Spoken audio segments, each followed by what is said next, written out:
Hello, Renee Flamond here. This topic, the battle, it's a battle, yes? How much we tell our friends about what's going on with our partner. It's an age-old question, age-old issue.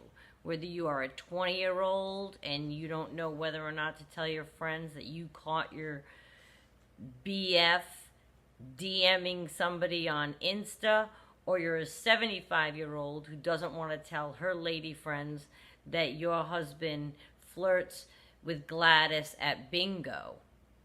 It is an age-old question. How much do you tell your friends?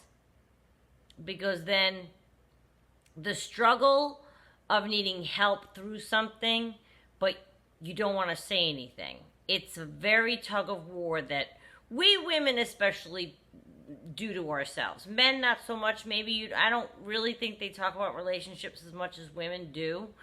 But honestly, I'm a loner by choice. I kind of navigate that way. So people weren't seeing me on a daily basis when I was with my narcissist. I live very far away from many of my close friends. Some of them are here, and I don't, if you're a person that has a group, though, I don't have a posse, I guess is what I'm saying. Like a lot of women, they travel in groups. I have a very good friend, there's 8 of them. They travel together, they eat together, they all know their husbands, they all know each other's kids. I have another girl, she's part of 5. I don't have like a posse like that. I have excellent friends and many of them all know each other, but they live in different parts of the country. It's not a whole group. I've just never done that. And that might be because I moved away from Rhode Island. I don't know. Who knows? And then you don't develop it again later in life. I don't know.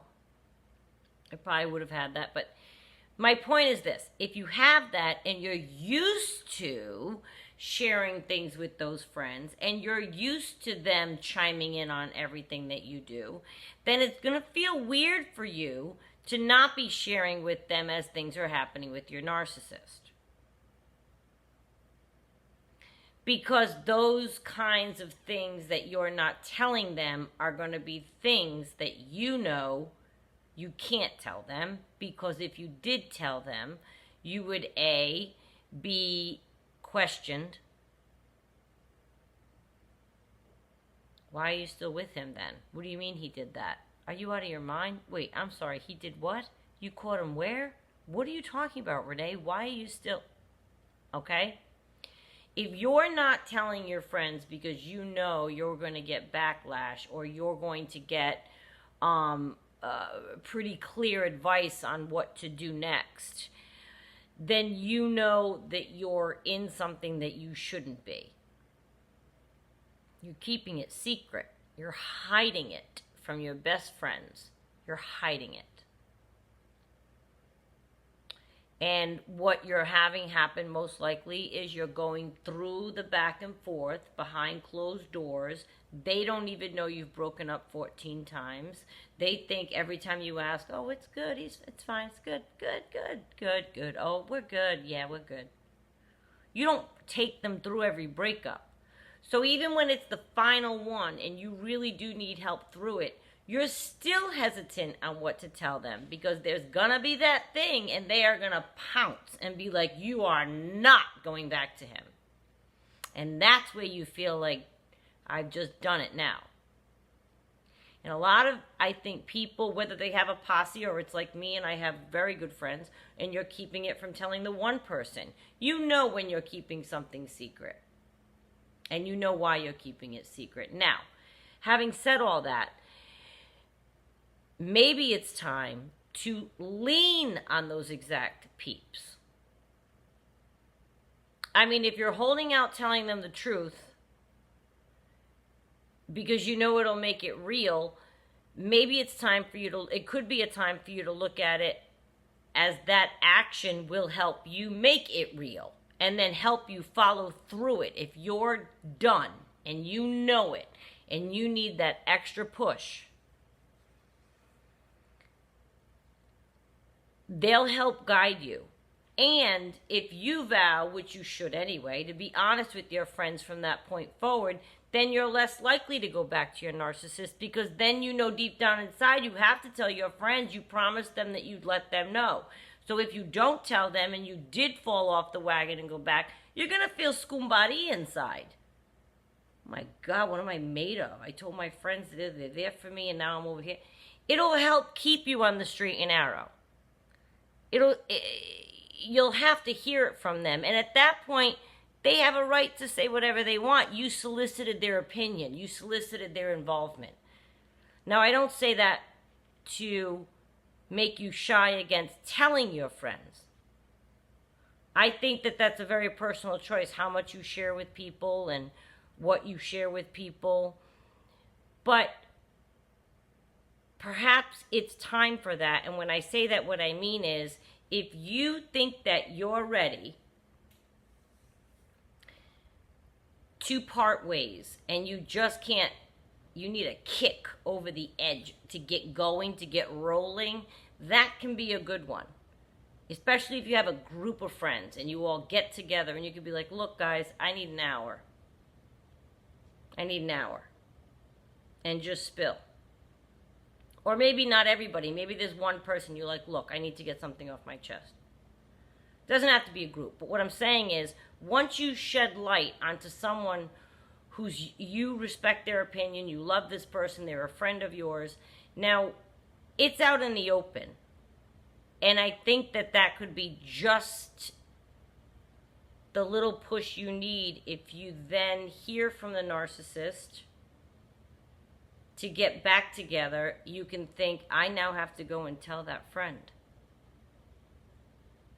If you told them your truth and you told them that thing, which whatever that thing is, the details, I always say, don't matter. My big, oh my God, that could be different than, oh my God, he did that for you. We all have different that's. Do you know what I'm saying?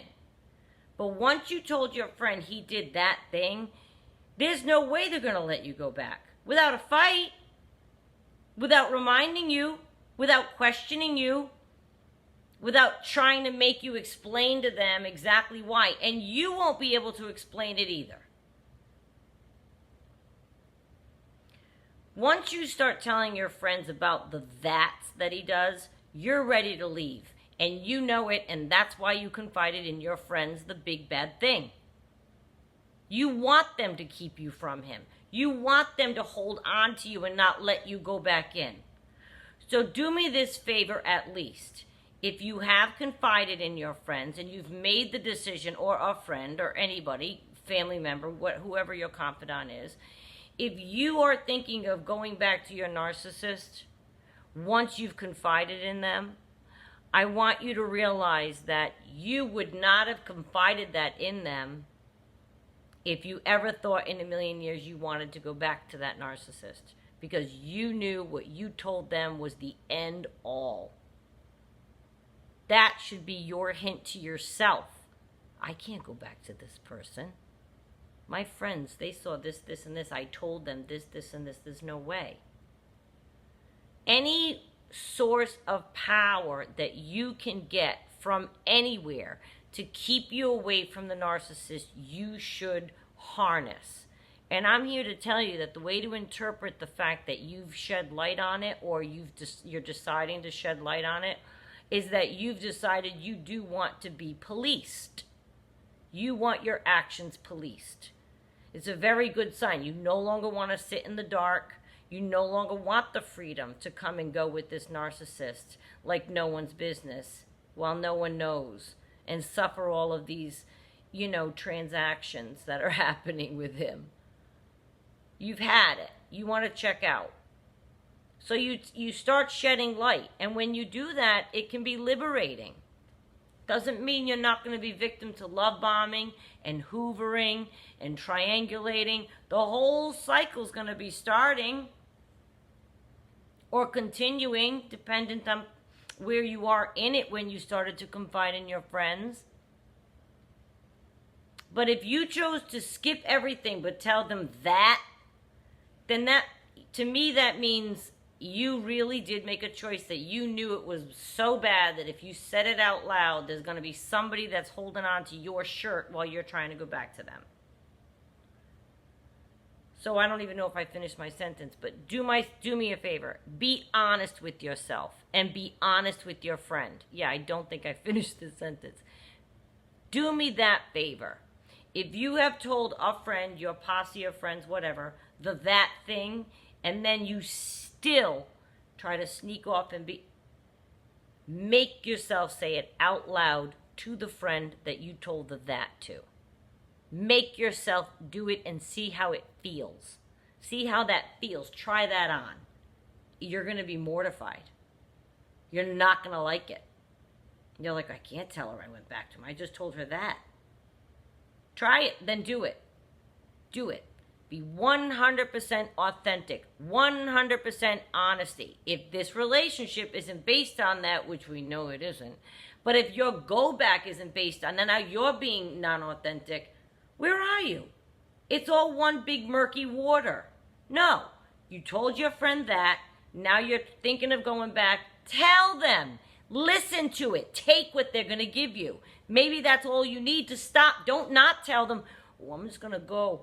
You're just going to go because you know they're going to stop you. So, okay.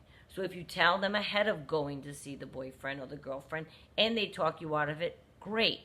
If you tell them and they don't talk, at least you were honest with them. They have a right to speak their piece if you solicited their involvement. And they care about you. Not to mention, number one is you sneaking off is dishonest. And you know why you're being dishonest. And that's the favor I'm asking you. That's why I'm asking it. If you're going to do that, be honest with your friend that you told that to and be willing to take your licks. It's not proper and it's not right that you tell them all these things and then you continue anyway. I don't dig that. I don't dig that.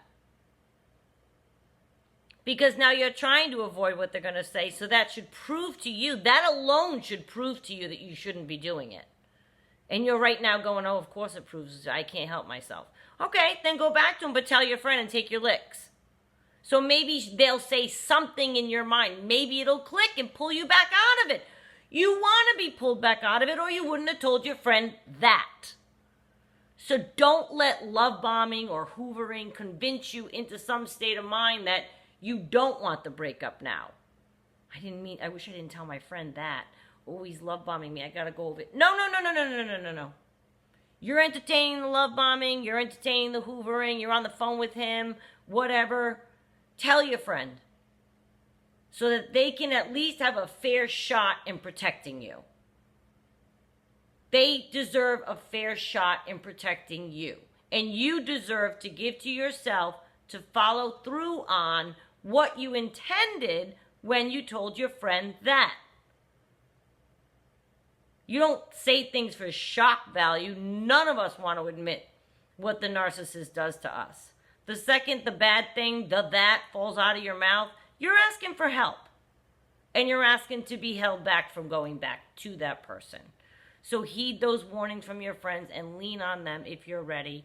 But be honest from that point forward once you involve them. You're seeking their help by being honest with them and telling them. So lean on them.